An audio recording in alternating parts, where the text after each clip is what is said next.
Yeah, absolutely. So the good thing is there are options. And the idea is to try to find the right one. So we call about three different options right now. We've got that true traditional path, where there might be an advance payment or a loan, as we call it in the industry, and work with a larger house where they buy the intellectual property and they get them in bookstores and hopefully help you get them out of bookstores. That's been the way publishing has been operating for decades and decades and decades. And then we've got the self-publishing path where you're in more control, you own everything, you make all the decisions on your own, and you're vetting yourself and you put a book out. And self-publishing is an amazing option. It gives you an opportunity to say what you want to say, do what you want to do, and if you work it hard, you can have some great success. And then in the middle, there's a third way. There's a third way that's called like a hybrid space. And for lack of a better definition, it's just kind of blending the two together. And that's kind of where we come in as a publisher. But the idea is to have that additional credibility, that distribution, that opportunity that one might have with a larger traditional house, but yet still be in control, have a little bit of ownership, be able to create additional products and services because of it, and then still leverage the book to grow your mission, your message, or the business. All three of them have pros and cons. As you can imagine, as humans, all of us, every decision we make, there's pros and cons. The downside of the big traditional path is you do end up selling your intellectual property, and publishers will do with it as they please, and they may or may not include you. Doesn't mean it's a bad thing. It just depends on what some of your goals are with the content. And typically, it takes upwards to 24 months to get into a bookstore, and sometimes even 18 months before you even get copies for yourself. And for entrepreneurs, that can be a challenge because most of us entrepreneurs are working on a timeline where tomorrow is not fast enough and yesterday's too quick, or something like that. But the idea behind the traditional side is it's got that built-in credibility, that built-in opportunity, but the challenges are you lose a lot of control.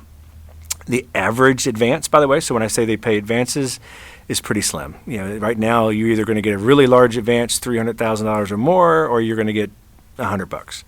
There's a big gap in the middle that used to be here for us even 10, 15 years ago, where authors that were hoping to make money because of that advance payment now is relying on earning that back out and selling more books, but typically the books don't sell as well as they think they do, and big publishers are eager to move on to another author who looks like they're selling better and really don't give a chance for an author to do well. For instance, a new author, there's a couple presses out there that will print 2,500 copies of the book. And if it doesn't sell 2,500 copies in the first 3 weeks, they move on to the next book, take it out of print, and the author loses access to the book and everything. Again, it works really well when it works really well. And on the self-publishing side, a big pro of self-publishing is being able to have control, being able to put together your message, whatever that might be, your story, wherever that might be, in the format that you want it. And it's easy, it's affordable, if not near free in some cases. The challenge with self-publishing is you're vetting yourself, and there's no or very little credibility in you saying to the world that I'm wonderful. It's part of the reason why bookstores won't typically carry a self-published book. That and the quality, people will self-publish a book before it's ready, before it's getting edited by a good editor. And media typically won't talk to somebody that's been self-published because they don't have time to do the vetting that their producers require. So if you're going to get on media, the expectation is that you are exactly who you say you are, and you're the right person saying this message. But they don't have any time to vet you, so they let publishers be that vetting source. So when you're self-published, you lose that. But again, you make more revenue per book if you can do well. You have your message.